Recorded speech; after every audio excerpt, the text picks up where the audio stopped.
What is going on, everybody? Today we have a brand new series starting. I am going to be starting a series called 60-minute predictions. For every matchup of this NFL season, I'm going to give myself 60 seconds to give you guys a prediction and why I think it for every NFL game this year. Starting off, we have week 1 with the Cowboys going into Philadelphia to play the Eagles. And I think that this is going to be a very interesting match, as of course it is a division opener, but I see the Eagles starting their season 1-0. I had them going 14-3 in the year. I had Dallas going 8-9. Of course, they are 0-0 actually, and for my predictions, which is something that I'm going to do. But Philadelphia is so star-studded that their secondary especially is absolutely disgusting, and Dallas just isn't really going to put up a great fight in the run game because, well, they just don't have great running backs. They have Javonte Williams after trading away Rico Dowdle after him going for 1,000 yards last year. I really like their pass game, but once again, that secondary for Philadelphia is so disgusting. They also, of course, have Saquon Barkley, AJ Brown, Devontae Smith, all these insane guys with probably the best O-line in all of football. I think that this might be a clean sweep for Philadelphia, and I honestly don't see this being a blowout. I see it being very close. Next up, we have our Friday game, another divisional game, as it is going to be the Kansas City Chiefs going into Los Angeles to play the Chargers. I think this is going to be another very interesting game. Of course, Kansas City is without Rashee Rice, but to be honest, I think that they are just too good of a roster to not win this game. So I, of course, have them winning. I have the Chiefs going 13-4 this year. I have the Chargers going 9-8. Both of them are, of course, 0-0 as it stands.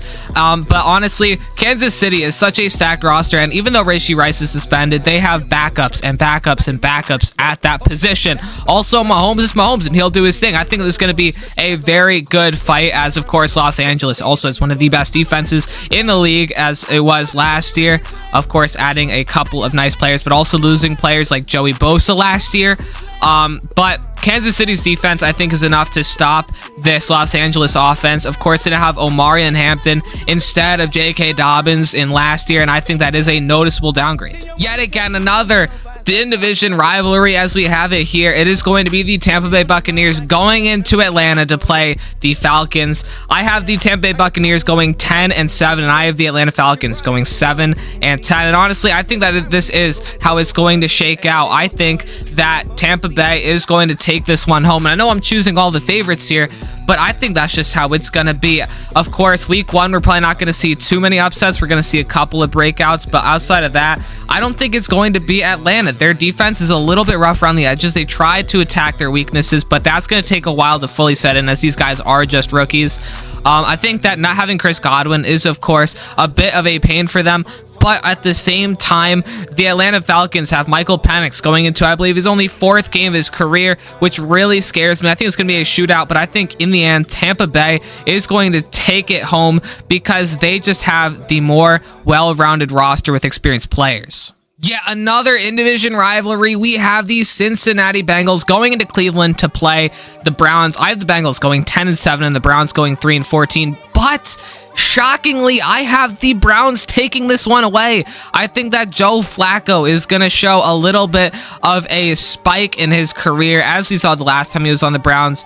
I don't think it's going to last, but I mean, if we're being honest, I have no faith in the Bengals in the first 2 games of the season, first 3 games of the season.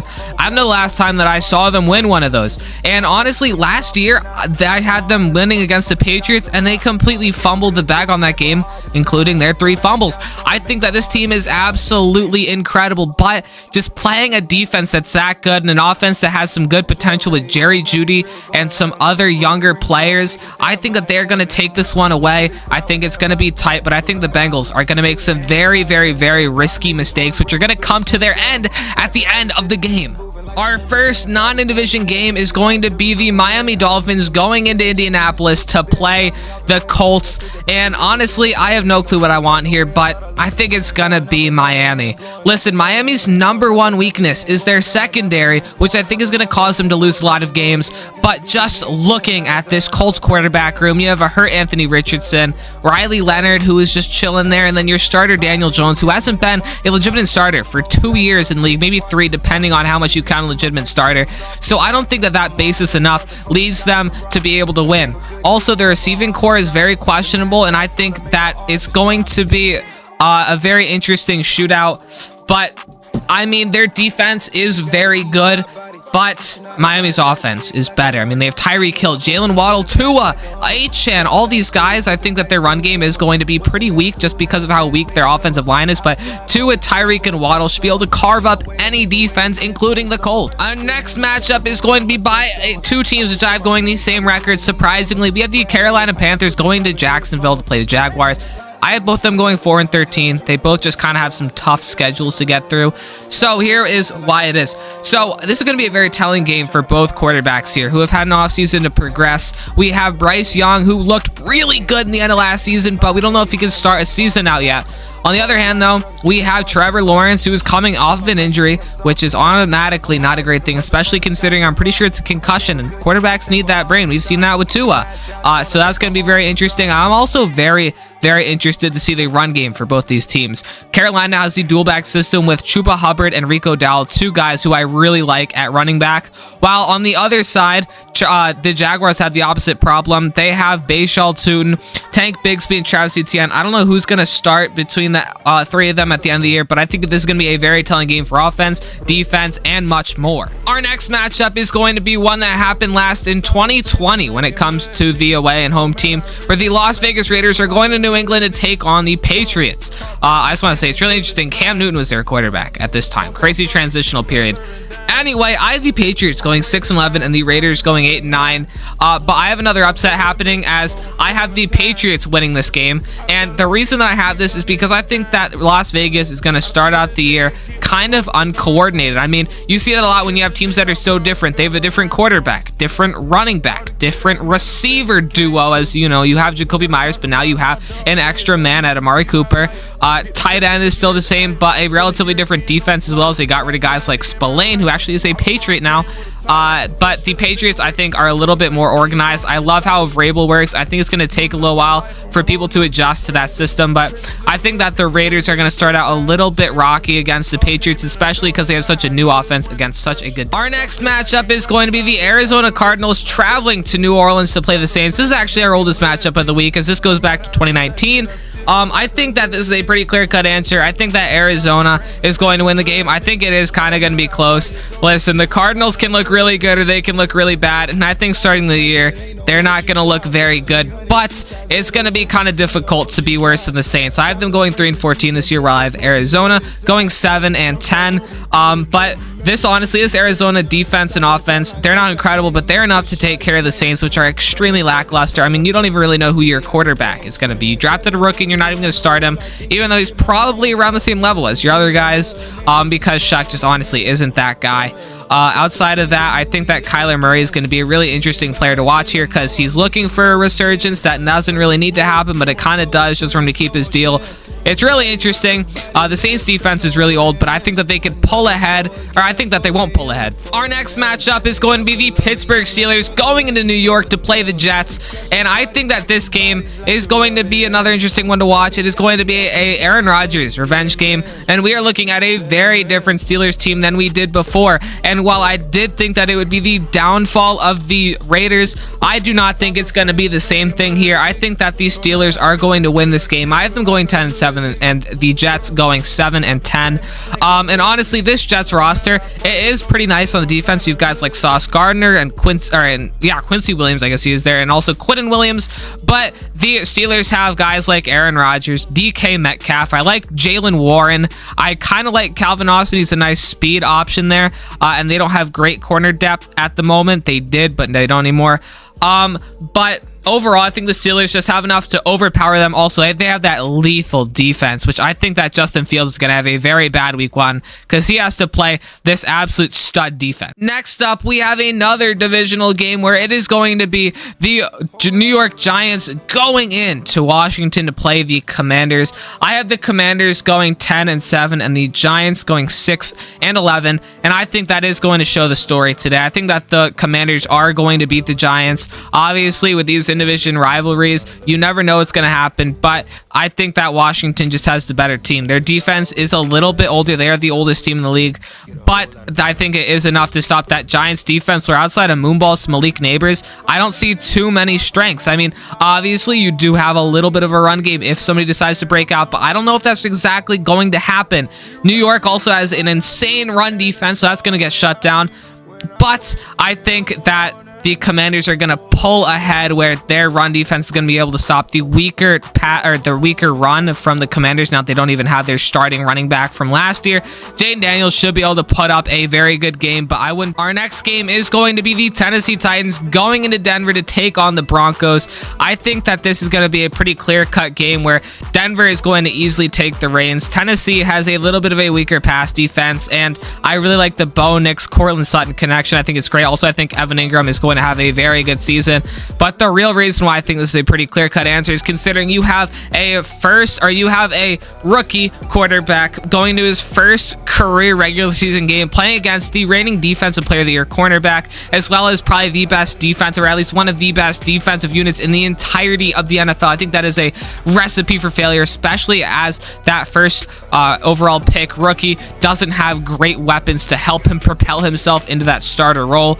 I mean, honestly, this defense for Denver is so good that most teams are going to struggle. Nonetheless, a team with not great weapons and a rookie quarterback, I think that their offense is going to slice up that defense with Denver, and I think it's going to be great. Our next matchup is another divisional one, as we have the 49ers going into Seattle to play the Seahawks. And honestly, it's going to be a very interesting game, but the same way that the Raiders fell apart, I don't think that's going to happen exactly, but I think there might be a little bit of miscommunication, especially because we don't know if Sam Darnold is going to live up to what he did last year, which really does scare me, especially considering he has a considerably worse team, especially with that offensive line. He no longer has guys like Christian Darrisaw. Now he has one of the weaker O-lines in the league, and he's already known for folding under pressure. So I think that is a recipe for disaster, which is why I think that San Francisco is going to take this one home and win the game. They have Christian McCaffrey coming back, and while their wide receiver situation isn't good, they are playing some great corners, which just means that they're going to have to really focus on that run game, which has some good players, especially now the new Brian Robinson Jr., as well as George Kittle, who's probably going to be covered by a linebacker, which is probably going to leave him open on a lot of things. I think Purdy can slice. Another divisional matchup, we have the Detroit Lions going into Green Bay to play the Packers, and I think this is going to be a game that is going to be talked about for a while. Two of the best teams in the league, but I think that Detroit is going to bring this one home. Listen, did they lose both coordinators? Yes, they did, but they didn't lose Dan Campbell, and I think that he was a major part of why that offense functioned why it did, because he is so aggressive that he can pull them forward. And honestly, as we saw, it was a shootout pretty much every game, which means that losing Aaron Glenn, I don't think is going to be that too much of a harm. They still have all these incredible playmakers. They just lost coaches, not really players, when it came to their offense. Green Bay is great. They have weapons, but almost their entire wide receiver core is hurt. They're left with pretty much Matthew Golden and Dontavion Wicks. Or even Dontavion Wicks might be hurt, which is why I'm very scared. I think Jordan Love might throw an interception this game, and I think that it is going to be a very hard adjustment period for Micah Parsons in his first game as he starts. Our next matchup is going to be a matchup that goes all the way back to 2017, where the Houston Texans go into Los Angeles to play the Rams, and I think that is going to be a very interesting, tough match led by the Rams, who are going to score the most points and win the game. I don't know why I worded it like that. I think that this is going to be a low-scoring game, though, and here are some reasons. First up, these are two defenses that are pretty darn good. Texans have the better defense, but if you look at that Texans offensive line, the Rams have guys like Jared Verse, Bobby Brown, and players like them. There's a couple other guys on that defensive line who I think are going to eat up the bad offensive line of Houston to make CJ Stroud have a very bad passer rating. On the other side, I think that Stafford, with his minor back injury, is going to stop him a little bit, especially with his movement, where it is going to be a little bit more incompletions from the normal, but they can rely on the run game, something that the Houston Texans can't do, especially with the predicament that they're in, which is going to lead the Rams to win by a slim margin, probably not scoring many points. Our next matchup is a former playoff AFC divisional game, where we have have the Baltimore Ravens going into Buffalo to play the Bills, and honestly I think it's gonna be a close match. Of course, you have an MVP matchup over the last 2 reigning MVPs, and a lot of people think that Lamar should win it last year, but I think that Baltimore is gonna come away with this. I mean, just looking at this roster, you have 0 holes, and the Bills, they have a couple of them, especially at wide receiver, which we don't even know who is going to be the true one this year. I think it's going to be Shakir, but either way, this is going to be a great match. The last time we saw this in the regular season, the Ravens beat the Bills, and then the Bills got their revenge in the playoffs, and I think that could be a script that happens again, where the Ravens just produce really well at the beginning of the season. It didn't happen last year for them, but it could this time. It is obviously going to be a tight match. You can't predict something like this. I think the odds are going to Baltimore, and I'm just going to follow the odds here because they just have the more sound roster without injuries. And that's just a fact. Our final matchup here is going to be the Minnesota Vikings going to Chicago to take on the Bears. And I think this is going to be a good game, but a game won by the Minnesota Vikings. Listen, I don't care if they have Sam Darnold, JJ McCarthy, Patrick Mahomes, or Nick Mullins. I don't care who they have. This offense is so stacked, and the defense got improved so much that I think that they are going to beat the Bears. Listen, I think JJ McCarthy is going to be great this year. I think he's going to have a really good year. Whether his skills are incredible like we thought they'd be or not, I think he's going to pass for 4,000 yards. If not, he's going to get close to it. Chicago has a great roster this year. I think that they improved it a lot, but I don't think it's quite enough to beat this talented Minnesota team. Chicago also is not very good in the division last year, and I think that could happen again, as they are, I think, the worst roster, even though they don't have a bad roster. But Justin Jefferson is good. Jordan Addison is not in, but they acquired Adam Thielen, and their duo is unstoppable. That is good news for the video, everybody. If you enjoyed, be sure to like and subscribe. Comment down the artist that we should shuffle for the next one of these. I think that could be a really fun idea that we do at the end of each video. The most liked one I'll put as the soundtrack to the next one. Right now, I'll just do somebody random who I like, who I think could be really fun, because this could be a really fun series. I'm going to start tracking our wins and losses to see how accurate I am. And that is going to do it, everybody. Drop your comments down below if you think I'm right or not, and if I'm wrong, tell me.